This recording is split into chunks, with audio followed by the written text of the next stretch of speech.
Carla, is that you? Ah! What the heck are you doing in my bed? It sounds better, right?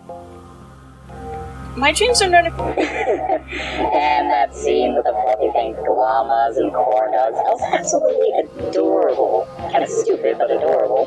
That never happened. And Wait, are you recording this? Indeed I am. Carla would love this, wouldn't she? Get out of my apartment, you jerk! Why would I when I have a task that will be beneficial for both of us? Let's go to the library. You learn more about this mysterious town and all the titles or anything else that suits your fancy. How does that benefit you? I don't own a library card. Neither do... You just say your title to a library and they snap a photo and boom, it's done. Guess I'm going to the library.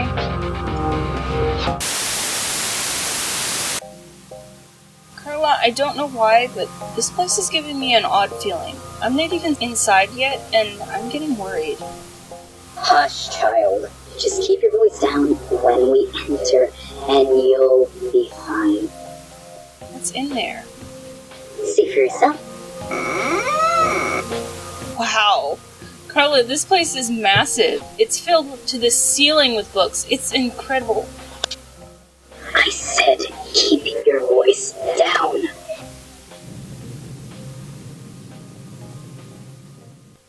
If they know we're here, we are in deep trouble.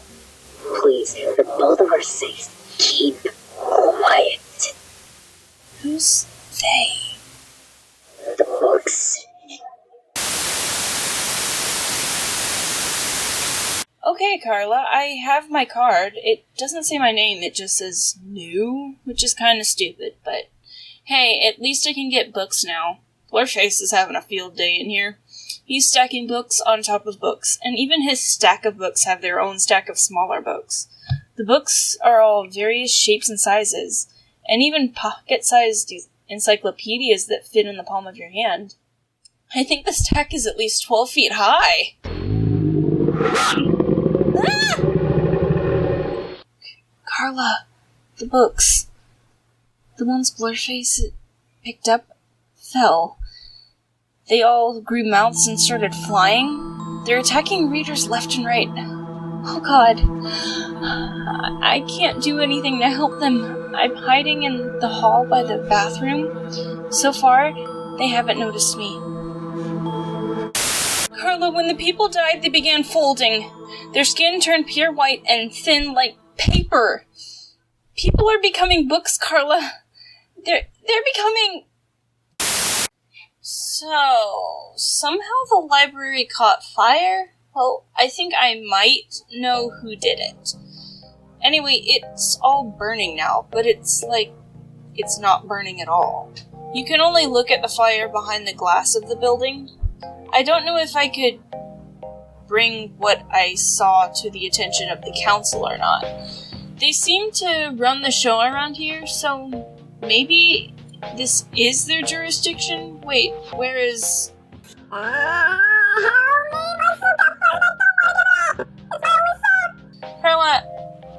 Carla, I have to go.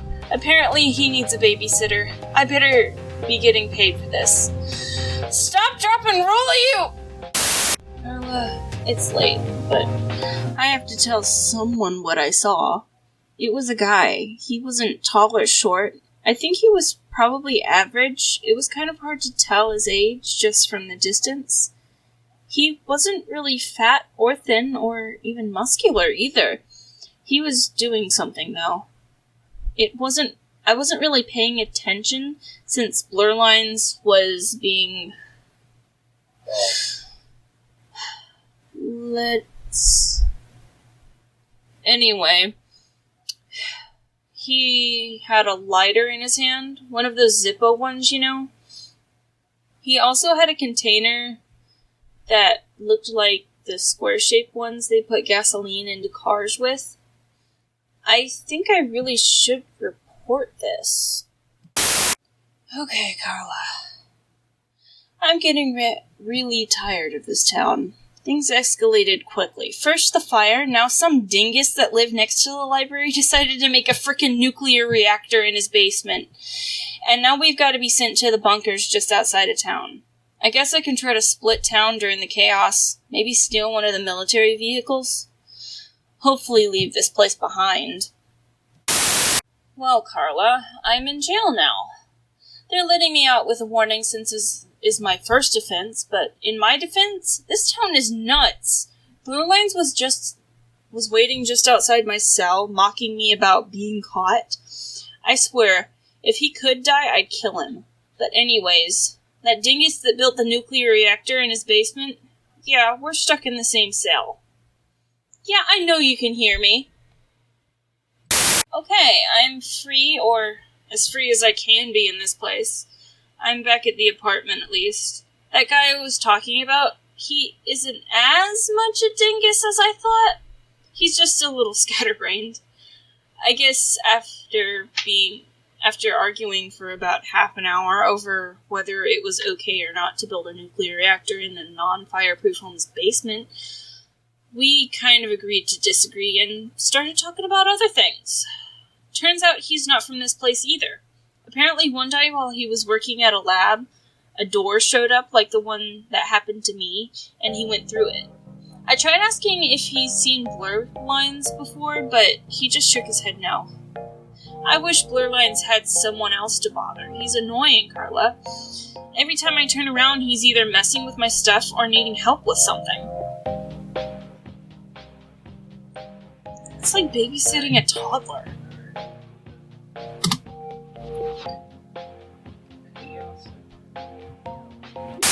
Carla, Blur Lines has been acting weird today.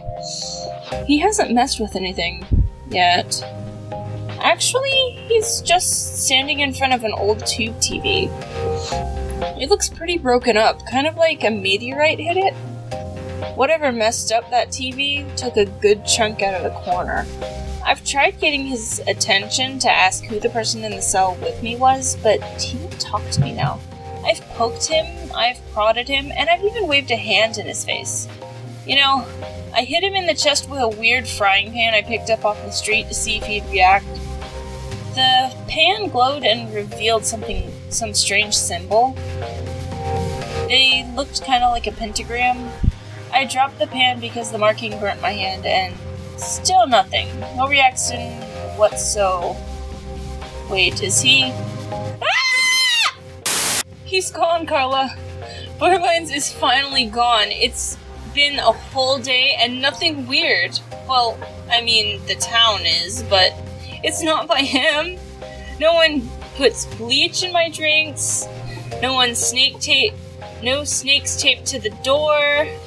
My food is fully stocked, and for the first time, my apartment is squeaky clean. I think he's finally stopped doing whatever he's doing here. He's finally gone. Wait a minute. I never got to know who the guy was. Well, you too, you piece of... So, to get some answers, I tracked down the guy. Apparently his title is the new guy, or something stupid like that, so it looks like we've got something in common. He told me he works at the university with a couple other scientists, and they're trying to understand things like the books, or that sheep. I saw the sheep again, by the way. He baws like a sheep, but I feel an evil presence when he looks at me with those cold, black, beady eyes of his. I swear, I heard him whisper twat when he looked at me. You know, I think that's a good sign I should stay away from him. Anyway, the new guy invited me over to the university so I can see what he found out. I get to go there tomorrow. For now, I guess we wait since Lurline's disappeared. I don't know what to do lately, Carla. Lurlines usually gave me something to find out or look into.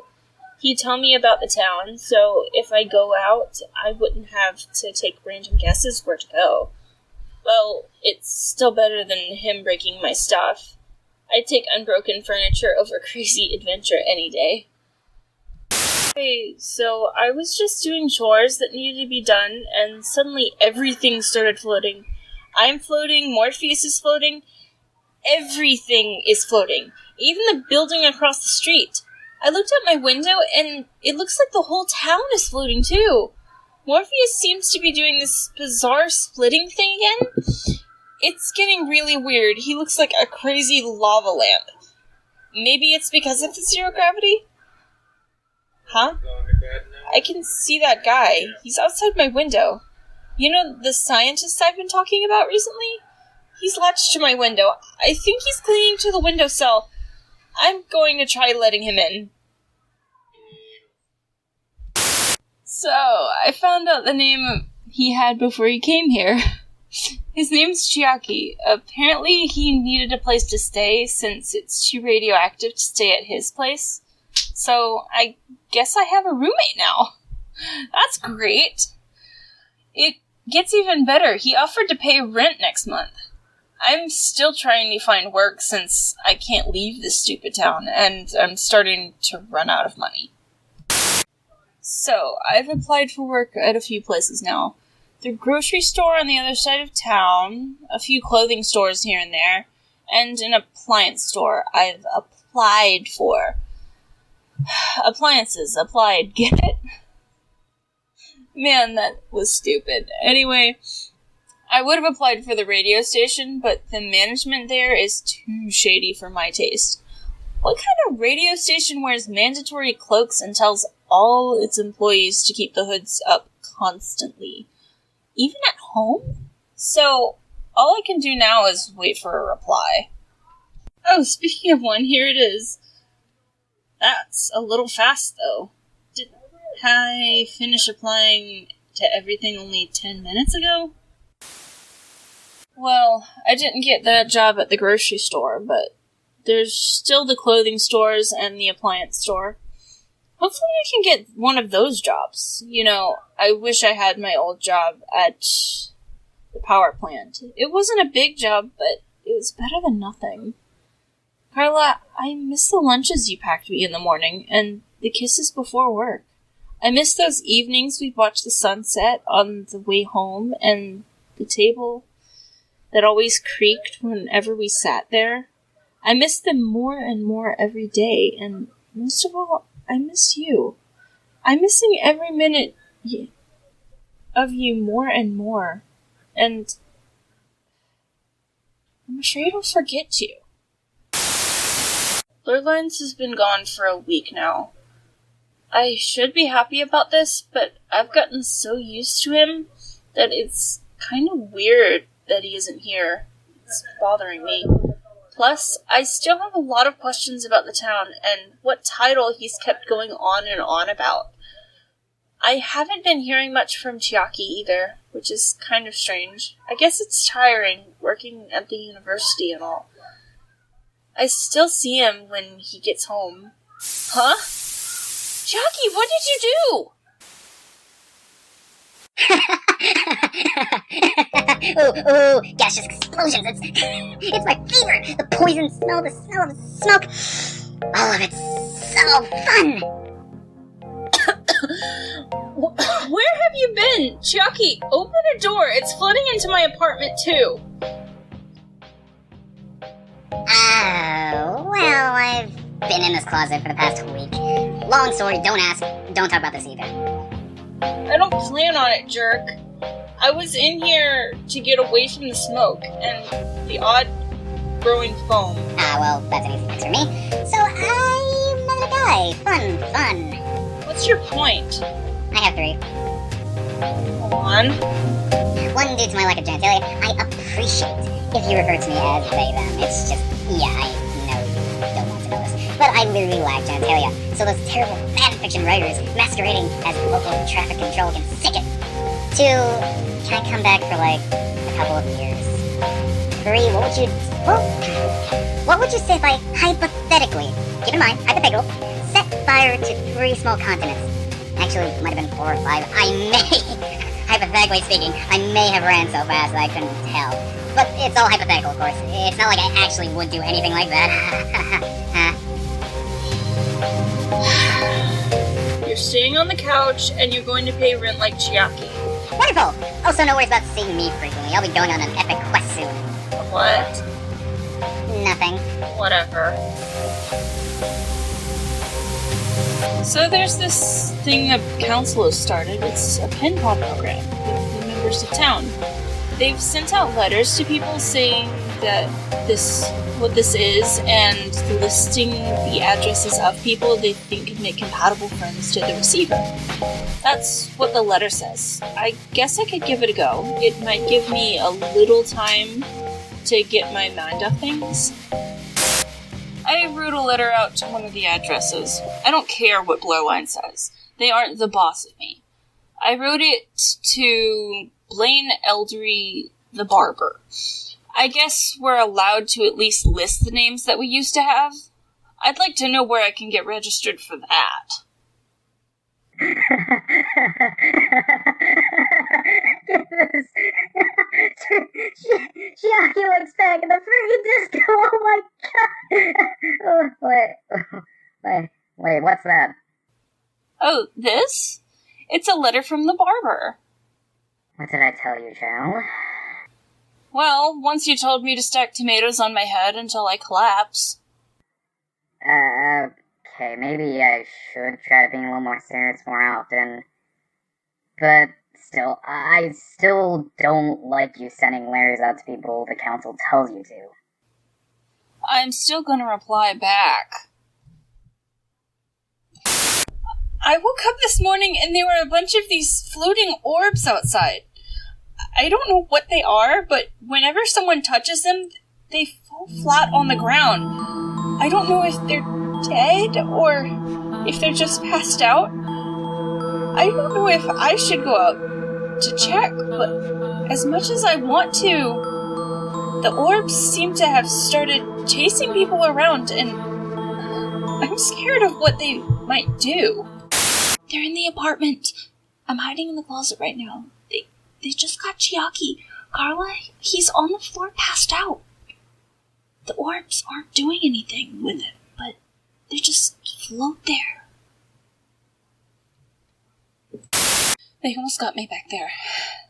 I think they heard me talking. After they left the apartment, I checked on Chiaki. He's just knocked out. What a relief. They aren't dead after all.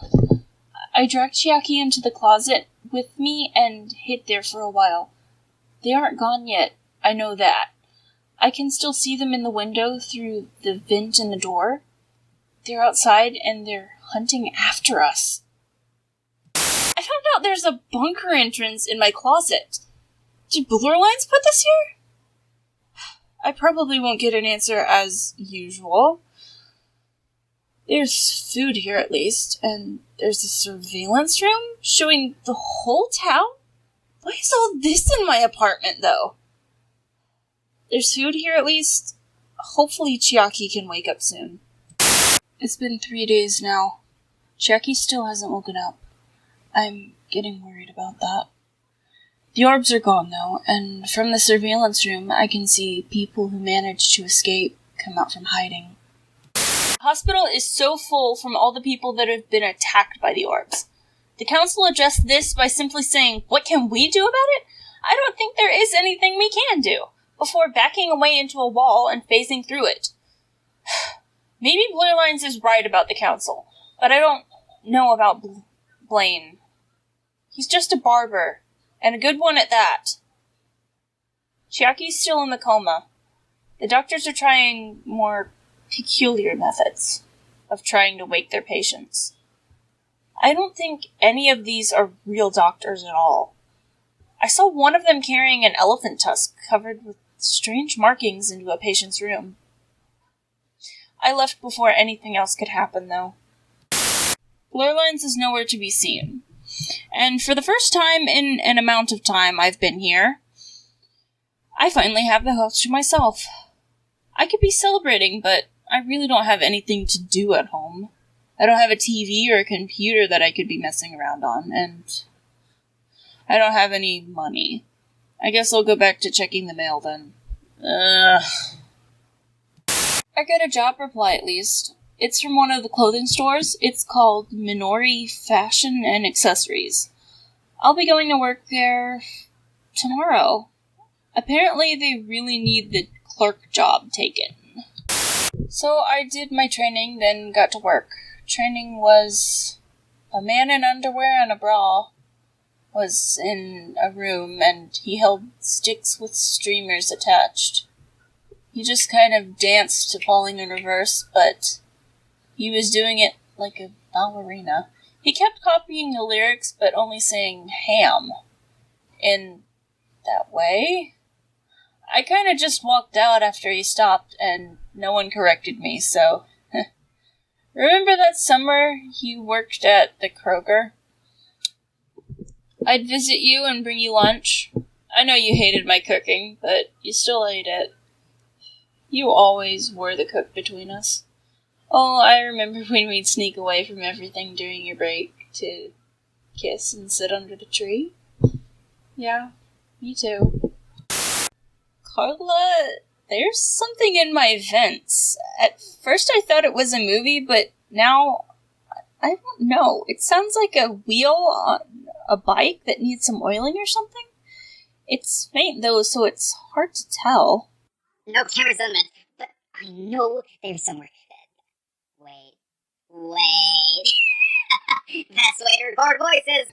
Blur, give me back my recorder. I know you're watching me.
BadMoon Rising is a production of Alyssa Spooner, McKenna Potter, and Kyle R. Sloan, with script editing by Kayla Celesti. Find her music at kaylacelesti.bandcamp.com. Links shall be provided in the description, or you may find her Tumblr. Link shall also be provided in the description. Comments, questions, and or any form of concern you have, please direct to the BadMoon official Gmail and or the BadMoon official Tumblr. Links to both of those shall be in the description. Did you like our channel, our product, what we've been working on for the past couple unknown amount of months? Feel free to subscribe. It's also very appreciated. Usually we have a cipher key for each episode. Now today I'm not going to say the cipher key, but the cipher key is going to be there, so keep an eye for it. So keep an eye out for it. It might shock you as to where you could find it. Now, for the bad news about the series right now. BadMoon Rising is going into hiatus month, meaning we shall not be working for the month of August. BadMoon Rising will not be coming out in the month of August, but work shall continue as planned. Episodes shall start coming back around September. Thank you for your patience and your time, and hey, thank you.